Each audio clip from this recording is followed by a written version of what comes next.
Magandang umaga po sa inyong lahat.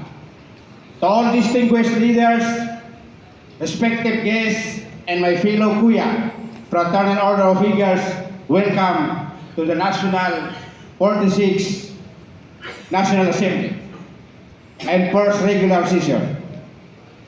As Governor of Bangsamoro Region 1, it is a great honor and privilege to host the historic gathering of our brotherhood. Today, hindi lang tayo basta gathered as a member of the organization. We are united as brothers with one shared purpose: serve, lead, and uphold true ideas of an Aguila. This assembly is more than tradition, a saitong reminder who we are and what we stand for: fraternity. Sa panahon ngayon, as challenges in our society continue to grow, we as a Eagle are called to rise above these challenges.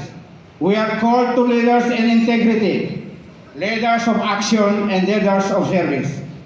Because true leadership is not about the position, it is about the purpose and the responsibility of real impact.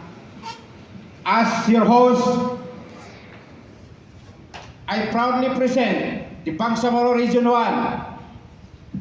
region that continues to grow, yet remains strong in loyalty, unity, and true brotherhood.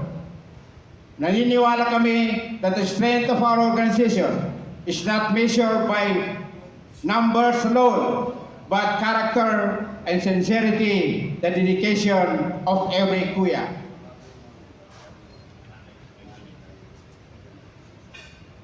Let this National Assembly be a moment reflection. Isang pagkakataon to ask ourselves that what kind of Eagles we choose to become. Let this also be a moment of unity and renewed commitment to our mission. Let us continue to build bridges, strengthen our brotherhood, and inspire our one another, become better leadership and respective communities. At bilang Aguila, we do not just carry the name, we respect service, integrity, and unity. Because in the end, it is not about what the organization can do for us, but what we can do for organization and for the people we call to serve. May Allah continue to guide us and our mission to our purpose, all along service to another. Maraming salamat po. Welcome po kayong lahat. Mabuhay ang Aguila. Wabillahi taufiq wal hidayah wa syukran walhamdulillahi rabbil alamin.